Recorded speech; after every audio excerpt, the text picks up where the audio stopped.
Hey everybody, and welcome to episode 22 of the Open One podcast. And I'm joined by Leigh-Anne LoPinto, who's joining me all the way from LA in America. It's amazing we can connect and have this call. And I first met Leigh-Anne actually on Bernard's website, The Veil of Reality. He's got his forum there, and she wrote her introduction post, and it straight away caught my eye because obviously I go through them all as the moderator on there, and and I'm always saying hello and introducing and invite the new guests. But what Leigh-Anne was speaking about in her post was for me very timely, considering what I was going through, but also it was interesting to just have someone speak openly about these subjects. As yeah, there's definitely a lot of room for healing and growth in the relationship, sex sort of scene. So, Leigh-Anne, hi, welcome to the show. Travis, thank you so much for number one, noticing me on the forum.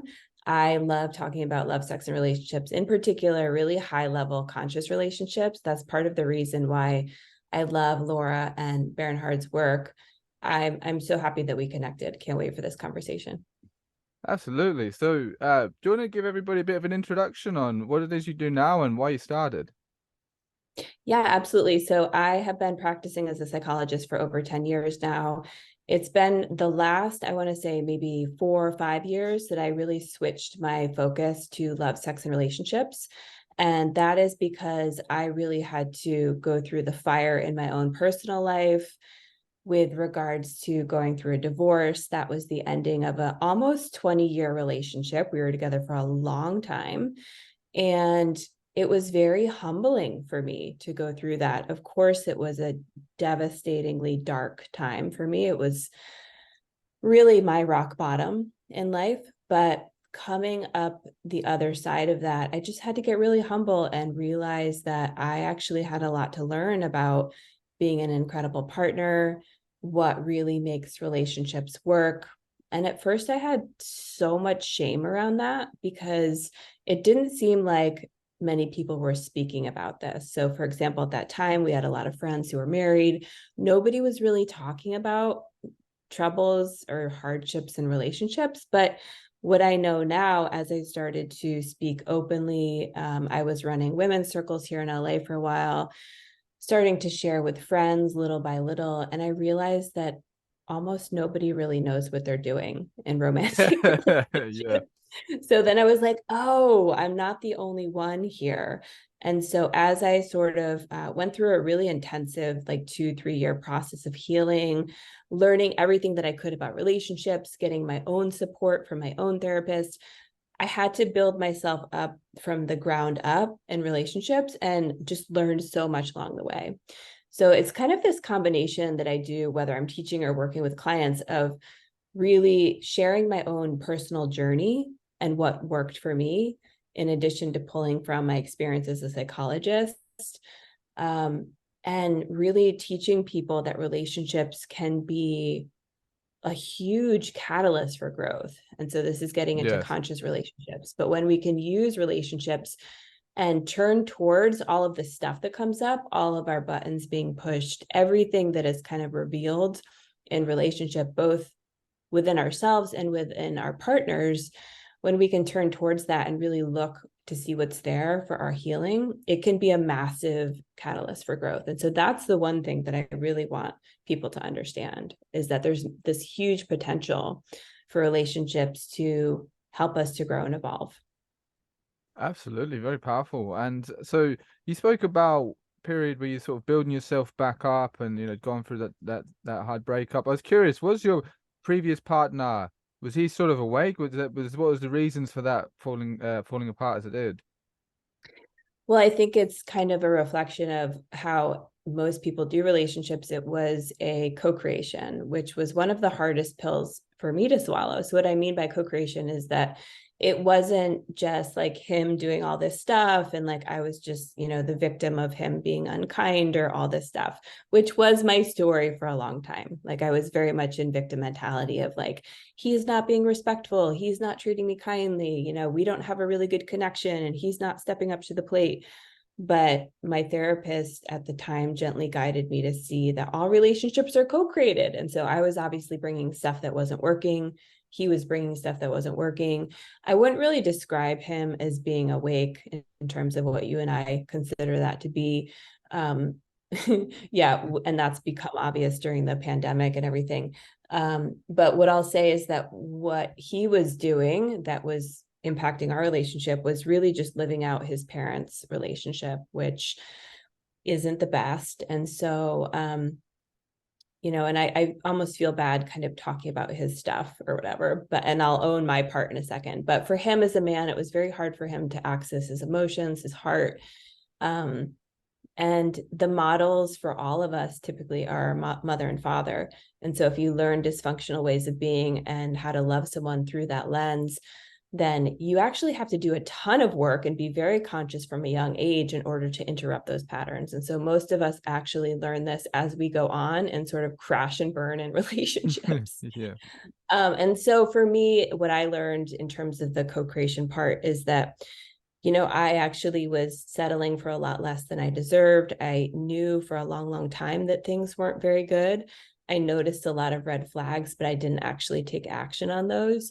I didn't have very good boundaries. I had a low level of self-love and self-worth. And so all of that was just a massive amount of material for me to work with.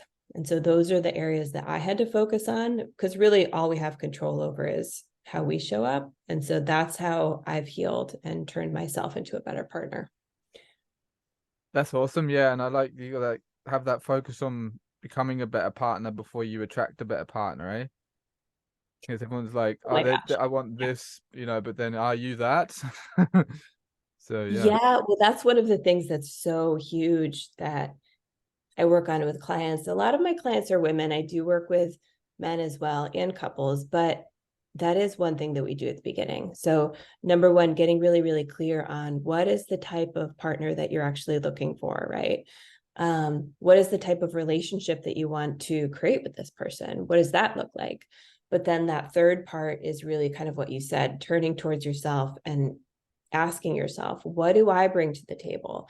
What makes me an incredible partner? So this part is humbling because you have to turn towards yourself and get really real. And we all have strengths that we can bring to the table, of course. But then to be the best partner, you have to be able to be honest with yourself in terms of the areas that you have to learn and grow. I mean, there's nothing wrong with that. We all have things that we have to learn. And so that's like a huge thing. And sometimes it's interesting. Some of my clients, that's the hardest step. And it's not necessarily that they're not humble, but they actually find it harder to see within themselves of what makes them a good partner. And so for a lot of women, we have to work on the self-love and the self-worth piece for them to understand that they actually just have a lot of incredible qualities. But for other people, they might not be as humble, and we might need to work on the other side of like, okay, so what is it within you that we actually need to change? Awesome. Okay. So there was a few things I was looking at on your site, and I think each one of these subjects was really interesting. So just go through some of them as we go through. Um, so there's one. So what would you say conscious monogamy is?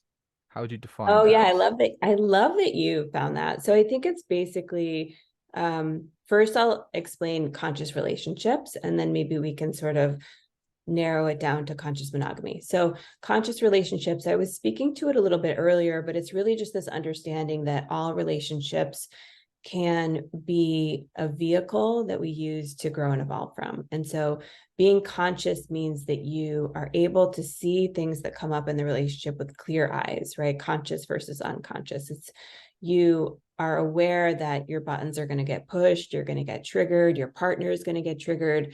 And these aren't things to run away from. They're not things to sweep under the rug. You can actually use these to heal. You can actually use these to evolve with your partner. It's very, very powerful.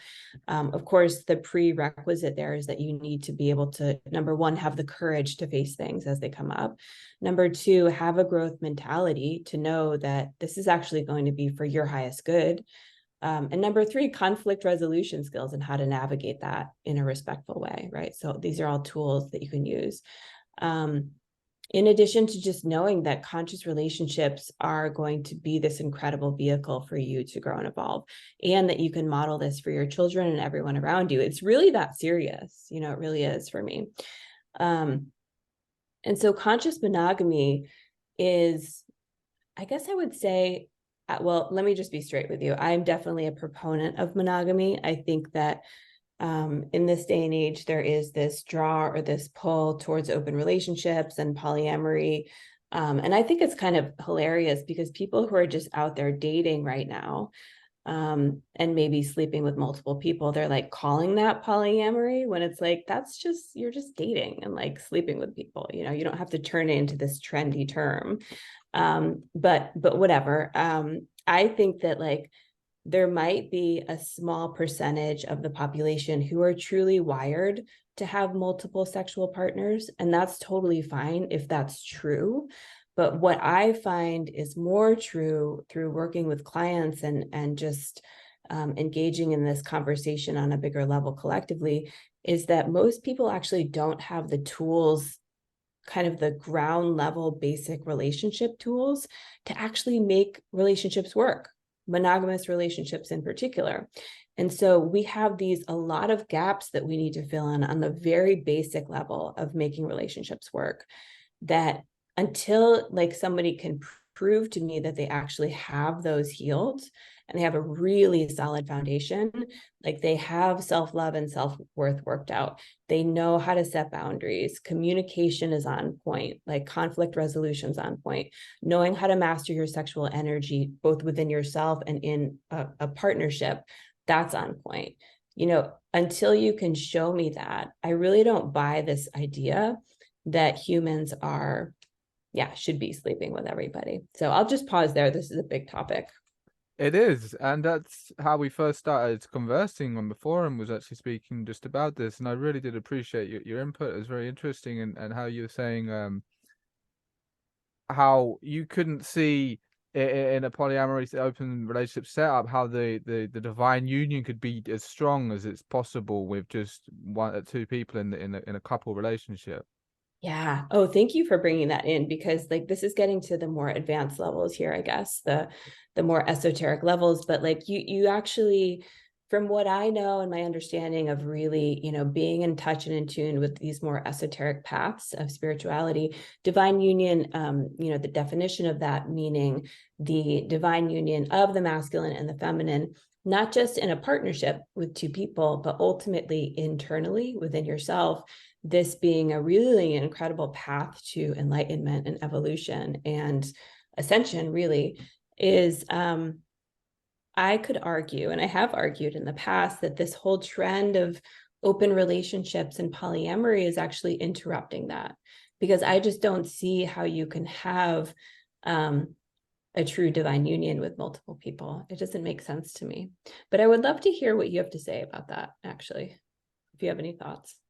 Yeah, so from my experience, there's nothing that is more deep and intense as just a monogamous setup. Then it's just, I guess, part of the issue now is, I guess, a societal thing that's a reflection of maybe the evolution of humanity and where it's at. But the fact that the bedrock moral foundation has sort of been eroded, and I was actually having a conversation with a friend not too long ago, and they were saying there's like less than 50% of the UK is now Christian, and I'm not actually a practicing Christian myself, but what I'm seeing that there's a bit of a danger here is we're sort of losing this foundational morality, this like basic, this is what is acceptable, you should tell the truth, integrity, honesty, blah blah blah. That's almost going out the window, and there's a big demand for something else to take its place, but then can enough people agree on the same thing, and who decides what's right, blah blah blah. So there's a bit of a up in the air at the moment. I do think it could lead to something quite positive in the future, but then at the moment there's a danger of like moral relativism. People just get into whatever feels right, and just because it feels right for me in the moment, that must be the best thing. So I do still think that monogamy is the most powerful way, and potentially for spiritual evolution. But then also on the flip side, there's like, from my own experience, I've gone through when I was quite young, when I first had sex, and then it was a nice relationship, but then after that I went through a period of just having sex with anyone who I wanted to. It didn't really matter. But I was quite young, and I feel like it was a good part of my life to go through that. And now, many years later, I've definitely changed that perspective. And now, especially when you sort of develop spiritually and you sort of take care of your own energy, you're a little bit more cautious on who you share that with. And I do think the potential for like a negative energy exchange is a little bit higher once you've evolved a bit more. But then obviously the opposite's also true. You can have a really amazing exchange with people. Uh, I'm still exploring to a degree on how deep you can go with multiple people at the same time. I don't know if it can be as potent and as strong as that monogamous relationship. But it's still room or something. There's a room for discovery, exploration here, and there is something to be said about the intense learning that can happen in that environment, especially when it's people that are awake and pretty much. I mean, it just sort of happens naturally. But anyone that I'm sort of dealing with and attracted to in a way, in any kind of way now is pretty much just awake. It's just then it's the conversation that happens in that when you're together and the learning that happens. So that's can be quite good. But then there's like what I'm noticing is it can be okay. Let's just hang out as long as it feels good. The moment it doesn't feel good and it's a little bit too much pressure, that's it. Yeah, back away, and then go to someone else who feels good for a bit. That just seems very very shallow. Okay, well, that's the thing, like that really, I love what you just said. So I want to get back to that point in just a minute. But like, so for me, it makes total sense for all of us that we would actually want to explore. And when we were younger, I don't have any problem with that. I absolutely was like that in my younger years for sure. And so you make a good point there because I think it does take a certain level of exploration.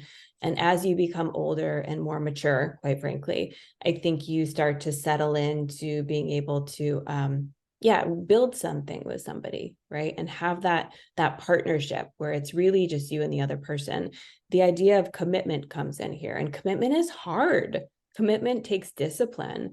And I think what you said there is huge because unfortunately the pendulum has swung so far in the other direction from when I was growing up, where you just kind of, you grow up, you get married, you just are together forever, right? And like and then divorce started to become a thing, and then it became more acceptable for people to part ways, which is great. Like look, as someone who's gotten divorced, I'm glad that there was that option. But yeah, the point that you said of like nowadays it's like anything goes, and the minute that something gets hard, people just go in the other direction and they give up and they throw in the towel. And then with dating apps, you can literally have a new partner the next day, and it's like feeding into this instant gratification, and also just weakening of people, to be honest with you. Because if you're going to run away from something the minute something gets hard, and I see people's resilience to be able to have the grit and the determination to get through hard things, especially with partners, is very, very weak right now. It's very weak. And so all of these things are feeding into this. And I don't think it's a good thing, because the most growth and evolution that you can have is, in my eyes, in a monogamous container with two people where there is that commitment. It doesn't need to be forever and ever until the day that you die, but you do have to have a certain level of commitment to be able to get through bumps in the road and not abandon it the minute that something gets a little bit hard. And so, yeah, I hope that makes sense for people. And there was something you mentioned that I thought was quite interesting, and I think it makes sense. Was like how you'd have sort of trouble really opening up yourself, or having being vulnerable if your partner's going to be having sex with other women, and how that would leave you not being able to tap into your deeper parts of yourself, I suppose, or that deeper part of vulnerability. Okay, well, that's a huge part as a woman, and I'm interested to hear your perspective as a man too. But if I was in, like, first of all, I can't even imagine being in an open relationship. It just doesn't work for me. But if I do start to imagine that, I would never be able to fully surrender and open my heart and my body in the bedroom to my partner. Absolutely not. That if for me it doesn't work. And so if I want depth in my relationship, sexual depth, emotional depth, right? Intellectual depth. I have to, for me, monogamy is really the only way to do that. Yeah, that to me is also pretty much my experience, and still maybe in a couple of years I can come back and say, hey, look, maybe there is another way. But right now I'm yet to see it really, and I do think it is. But the trouble is like building up that trust. That could be a bit of a challenge, and then finding somebody who you can, have that mutual trust, and then they also is awake and wants to grow with you. And I think that can be a bit of a challenge, and that ties into the morality. What is the collective morality, and people's value systems. And yeah, so I personally still have got a lot to explore and discover in this realm, even though having had many relationships in the past and experienced quite a lot. I still more to discover, which I find is quite exciting. Actually, I think it's quite interesting. And when you are in this sort of age that we're in, where there's falling down of many old different traditional systems, it's like there's room to develop and grow maybe more transcended ways of going about relationships. And also, um I think part of the issue is that there's so few actual true examples of a good healthy relationship, and the many that must be out there, they're not very much highlighted, or don't hear much about them, because I'm sure there must be many functional relationships out there, right? There's just a lot of them you don't hear about. And um so I think that is part of it, though. There's the role models are not seeing enough of that in our society, and I think that's a big part of it. I totally agree with you. It's like we're the product of what's been modeled for us. And so, not that we can use it as an excuse. My parents had a horrible relationship, right? And I'm not just going to be like, oh, well, that's just like what was modeled for me. And I don't, that's why I suck at relationships. It's like, no, then you have to realize that and step up to the plate and make it work and learn, right? Learn basic relationship psychology, put these things into practice, be really humble. And so more models, yes to that. And that's why on my Yes. podcast, I actually have a series I call Real World Couples, where I actually bring couples on having incredible relationships to talk about these things. Lauren and Bernhard were actually on recently. That's an excellent episode to listen to. Not only do they share personally what their dynamic is, but we also speak about this sort of larger vantage point of evolutionary relationships and the potential here. And so, like, I think for me, we're standing on like the brink of this massive opening and potential for what relationship could be like right now. It's available to us, and people are feeling the pull to them, whether you want to call it spiritual partnership, conscious relationships, divine union. I think people kind of in their bones knows that there's something bigger to experience in the context of relationships, but they don't know how to get there. But there is this potential right now. It's sort of like we're entering into this third stage where there's massive growth possible. And so what I mean by third stage is, like, we don't want to go back in the day to what David Deida calls stage one. This is like very traditional relationships where, the man is the breadwinner, he's dominant, the woman just is submissive and stays home. Some people are returning back to traditional ways, and that's fine if that is true for you, right? But then stage two is really this stage where we're kind of in now, where people are just, like you said, anything goes. It's like whatever. Women are equating sexual empowerment with just like sleeping with whoever you want to. And again, like, I'm not saying that from a judgmental place. I was, in my younger years, very much into exploring, but what I realized is that that's not true liberation. And I would argue it's not true liberation for men either. Because if you really want to experience massive ego death time and time again, you will get yourself into a high level conscious relationship where you're actually putting some of these things into practice that will actually obliterate your ego and actually liberate the true authentic parts of you.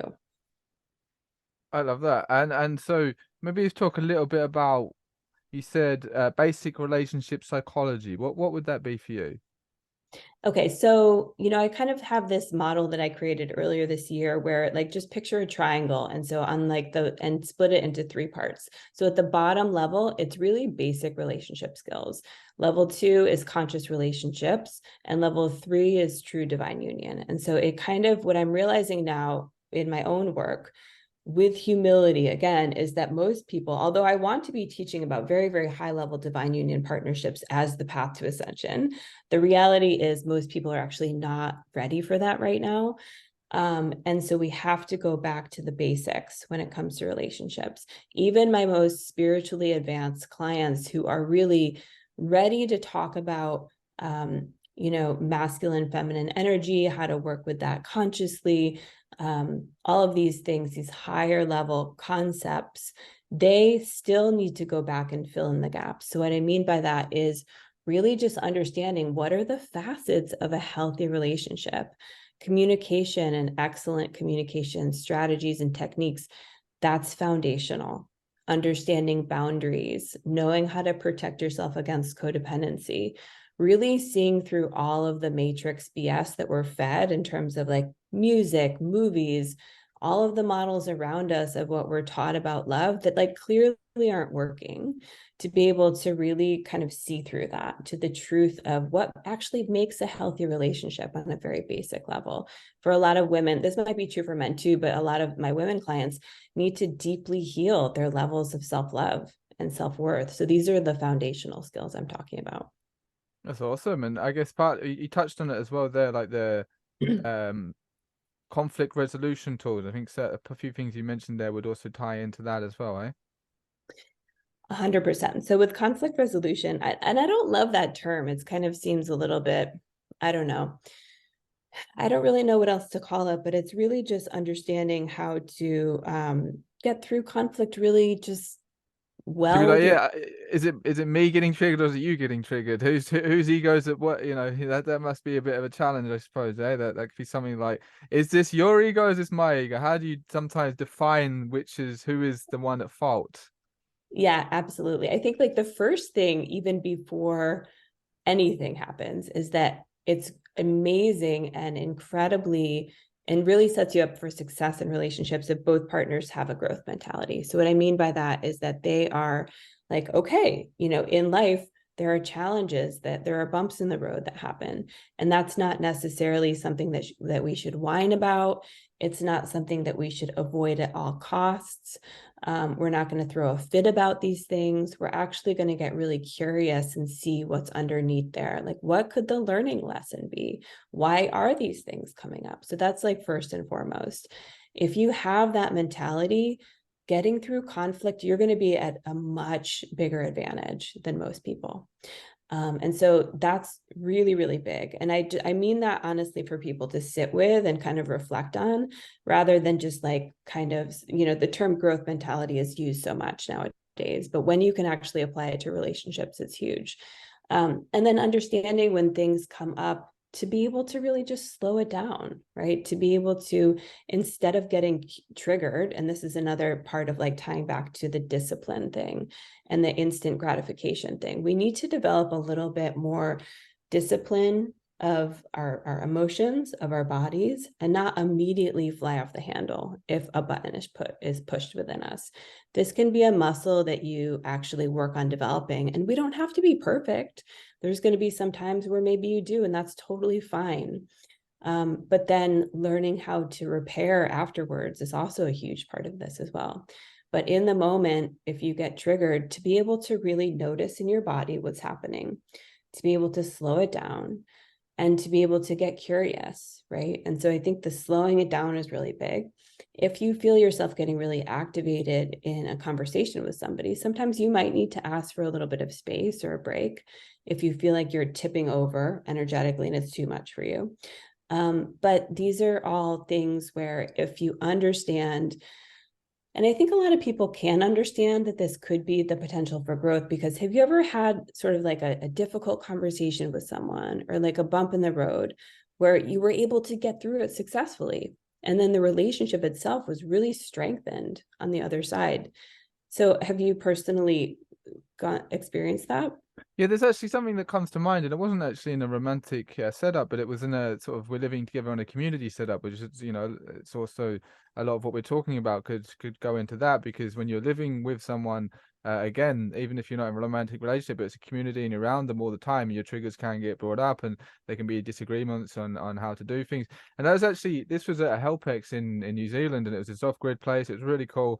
But once I can't remember exactly, but me and the host of the place, we had an argument about something, and I can't remember what it was, but it was quite heated, and then we go off, and it wasn't resolved, and you sort of for half of the day sort of mulling over this, and I can remember having to like put down my ego and just sort of humbly go back over there and try and resolve it, even though I was, I don't know if it matters, but I was quite a lot younger than the person involved, but it still felt like if I could humble myself and go back over and try and resolve this.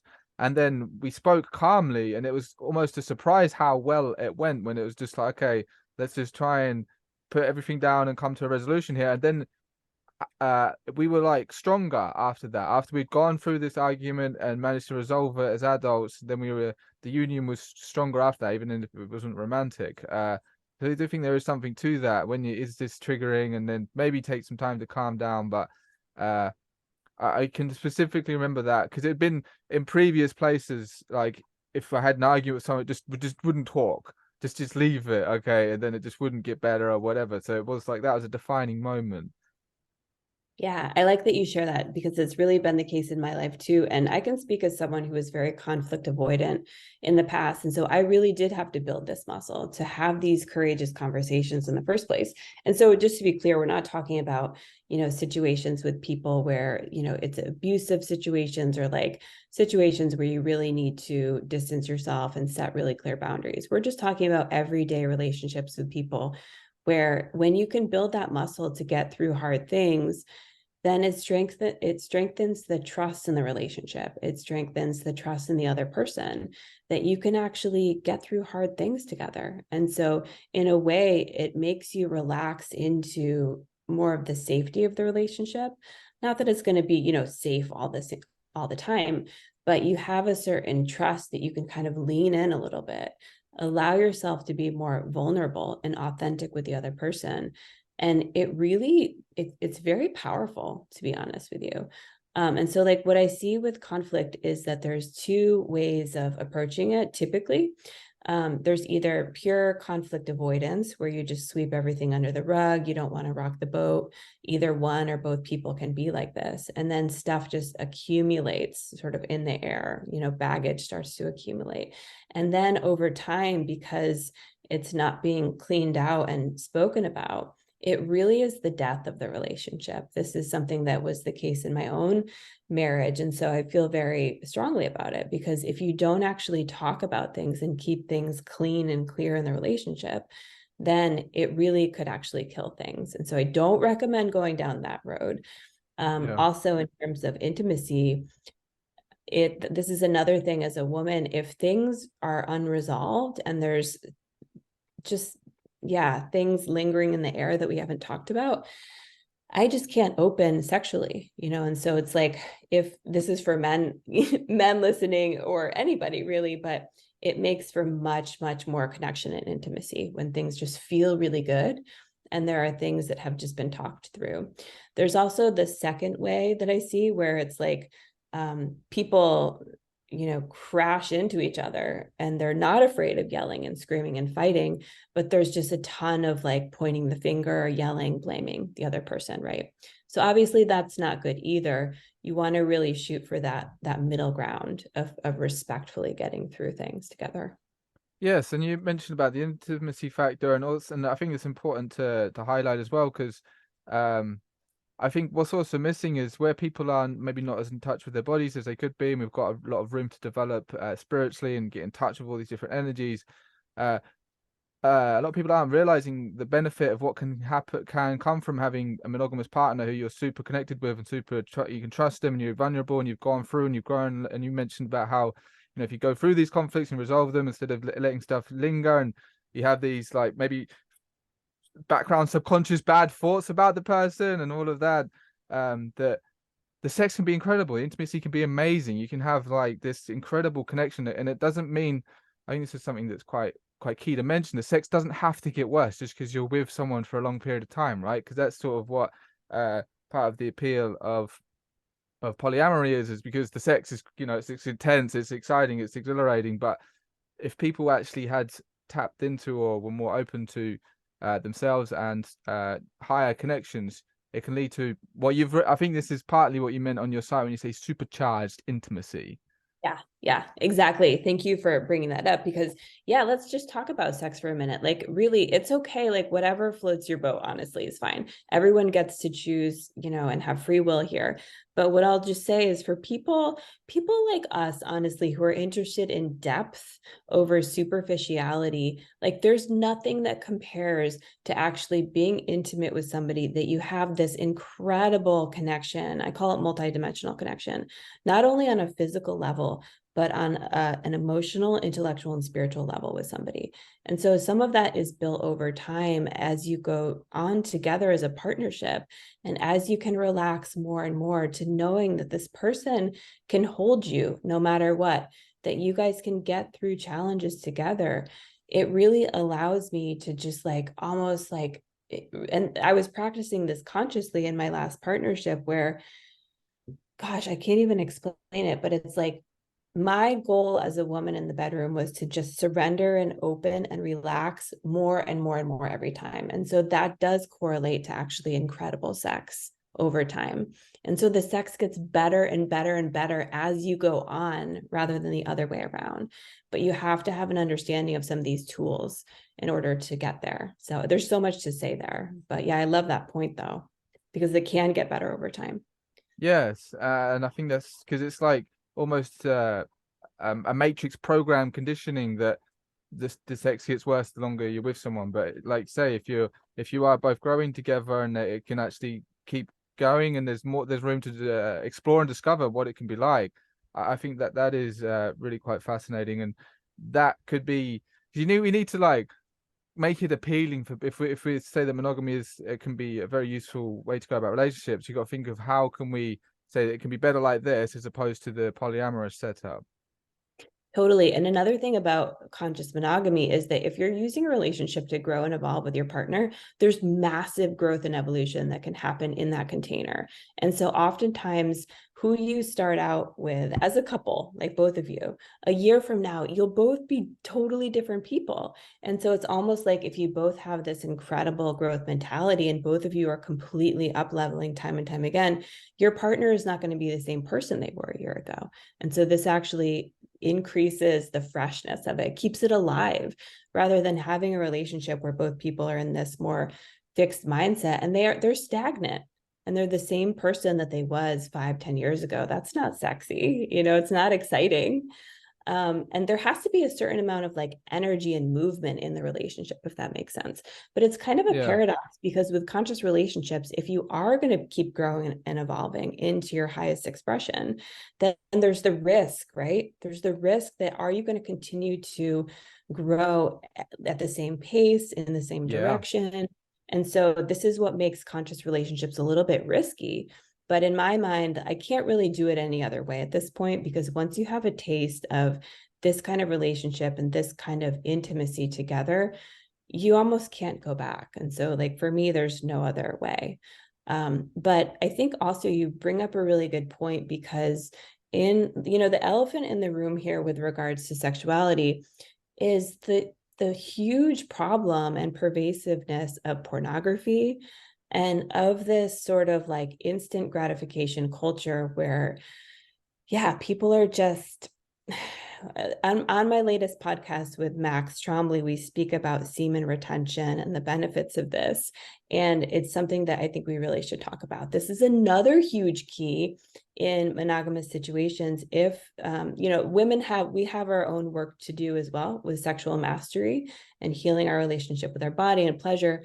But one thing that we did speak about is if men can learn how to actually bring a little bit more discipline to the amount of times that they're ejaculating, to the porn that they're watching, to all of these places outside of the relationship that they're directing their sexual energy, and actually pull it in to the container of relationship with your partner, that makes such a huge difference. And for anyone that has practiced semen retention, oh my goodness, this is, as a woman, I can tell you that if I see that a man has sexual mastery in this area, it is the most attractive thing in the world. It is like incredibly powerful. Do you know anything about semen retention? yeah. So it's interesting. And I guess if I go through a little bit of my own story again and how it ties into this, uh, I think there was at a time in my life great benefit from just going wild and experimenting. But then as you do progress and get older, there are benefits from being a bit more selective, especially if you keep yourself a bit more spiritually clean. But then also this is a very interesting subject that I've gone almost, not now, but in the past, gone to the extreme other end and thinking that sex and orgasm is kind of bad, and sort of getting deep into some partly Buddhism, but there's a few other things that in my belief system that I went through. And I think it was actually kind of damaging to a degree, but that was partly how I think I took it too far. And anyway, um, I've noticed that, and there's many factors that can play in here, and it can to do with how much energy your partner has, how much energy you have, the kind of sex that you both have, the energies that you pull out of each other. Um, if it's a very good connection and the sex is really good, I can come out of it feeling more energized. It's like I've gotten some form of energy that I couldn't generate myself, and um sometimes I just feel fucking alive and so much like a man and just like, rah, let's go. Other times I've noticed that if the connection isn't really there and it's just, I don't know, for the sake of it or whatever, it's just not that great, can be left feeling drained and like it's actually taking energy away from me. And also, uh, I think there's some sort of sexual energy that gets built up, which is another reason why I think monogamy can be partly the most deepest way to really spiritually grow, is because when, say, if you're going to have sex with someone and they've already had loads of sex before seeing you and they're sort of drained sexually, that can actually drain you. It's like they're trying to compensate for some energy that they don't have and they pull it out of you and you left right. So it's very interesting. And there's a lot to be again discovered in this field. So uh as well as having practiced a bit of semen retention here and there, like just naturally though, because I think most people listening to this are probably going to be a bit older, but if you tell like a 16, 17-year-old lad, don't ejaculate because it's bad for you, that's just going to do nothing but mess with his head, right? And it doesn't Right. mean go jerk off to pornography, but it means find a girlfriend, whatever.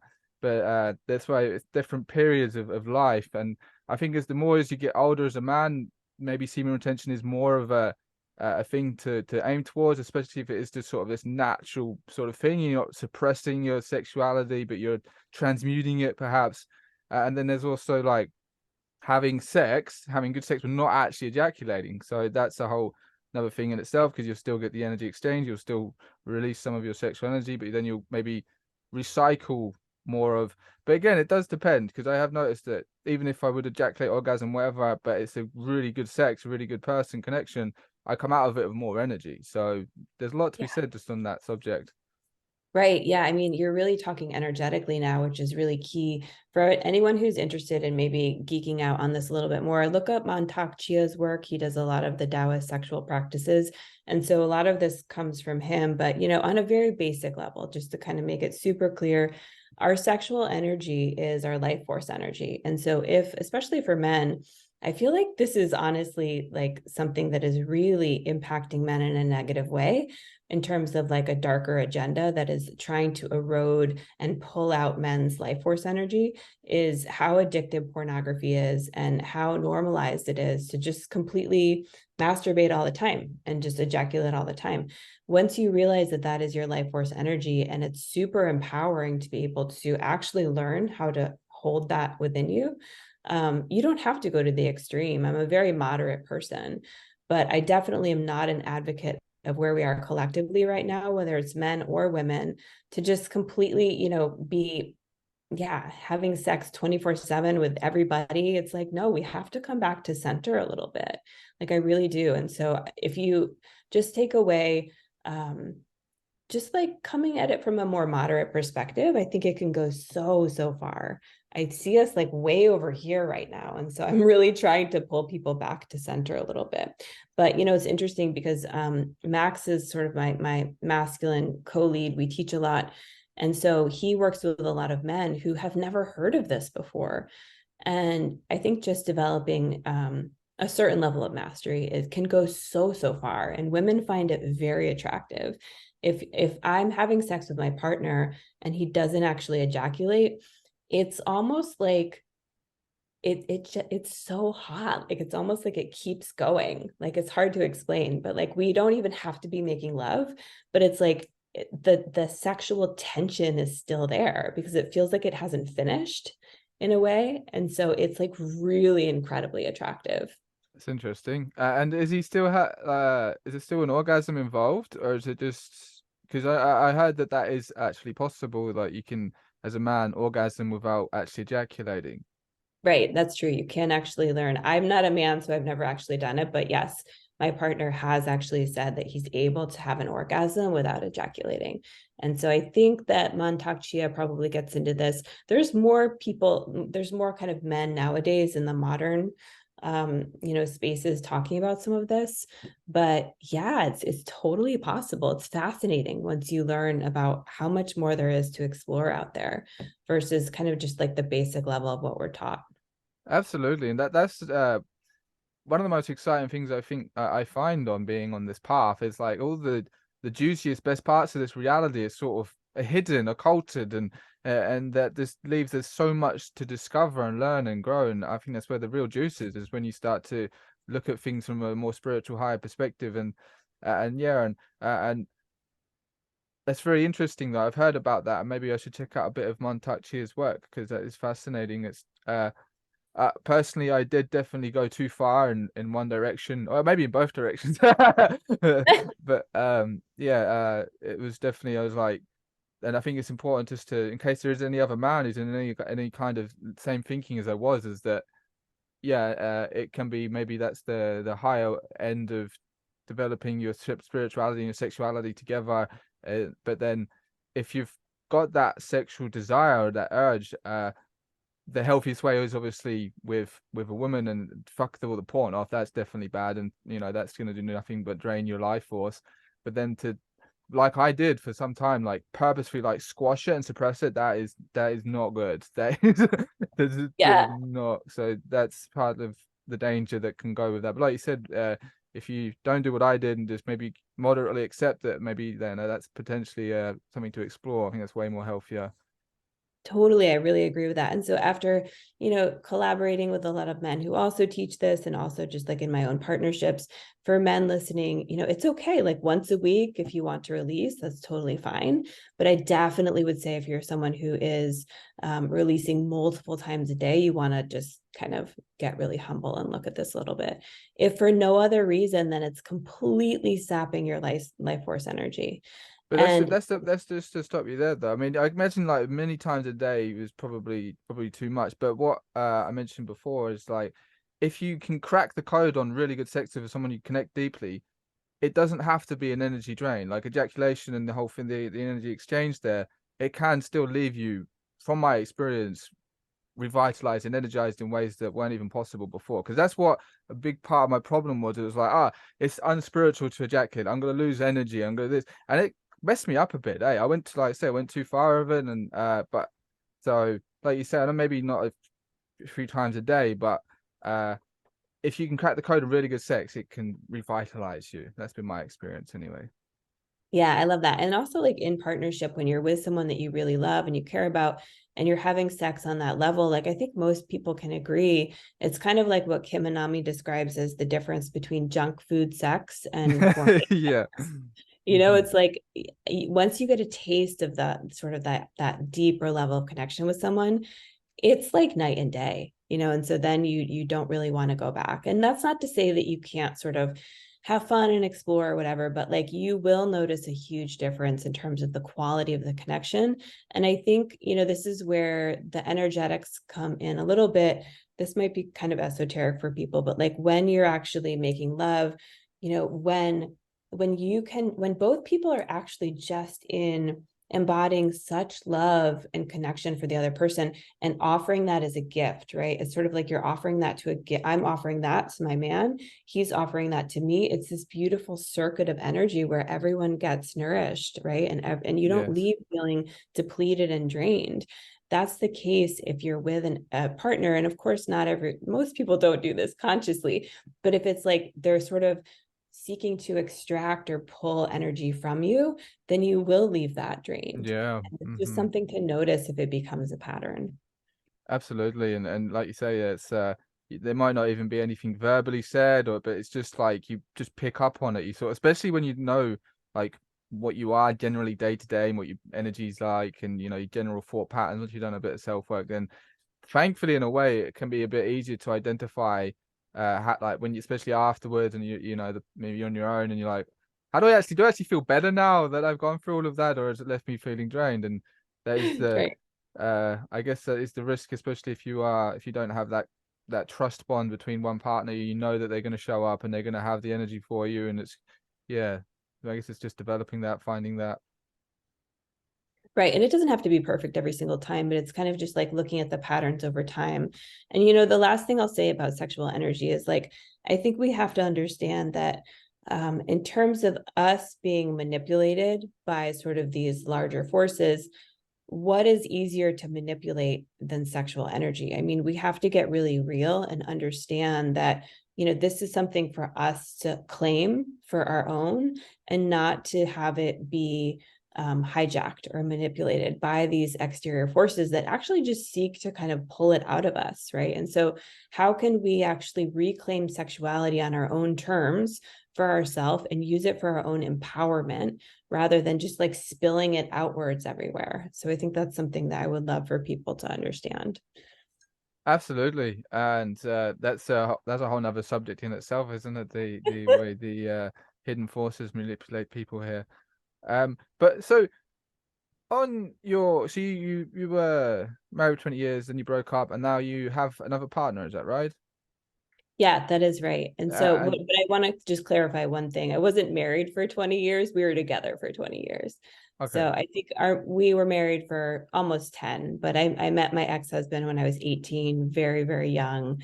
And so part of the problem you asked earlier, kind of like what caused us to crash and burn, part of it was that we were just very young and the foundation of our sure, yeah. relationship was immature. But yeah.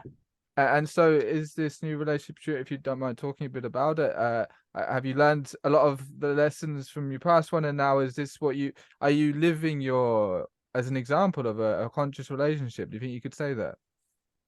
Yeah, I mean, that's exactly what I help clients do. It's like you Yeah. can either be a slave to your past, or you can actually learn and grow from every single experience, right? And so I kind of sometimes I call it like squeezing the juice out of our prior relationships because we've all been through bad relationships, but you can either be a victim to that, or you can learn and grow every single time. And so I don't know if this is going to last forever and ever. I'm not really attached to the outcome there. But my goal as a partner is to actually show up in the best way possible, using everything that has ever happened in my past, especially with romantic relationships, to be the best version of myself, and simultaneously to know that I'm really human. I'm not perfect. I'm vulnerable and I'm going to make mistakes. But being able to allow yourself to kind of relax into that and know that's okay. This is actually how I grow. If I show up with my partner and I'm not my best self like every single day, it's okay, because the relationship itself will be able to show you where you need to grow with lots of love and support. And are you living together at the moment? Because this is something that I was actually wondering, maybe if you've noticed a good trend here, or something that, like, how long you think is ideal for people when they know each other to then consider like living together? Because that's a huge different step, right?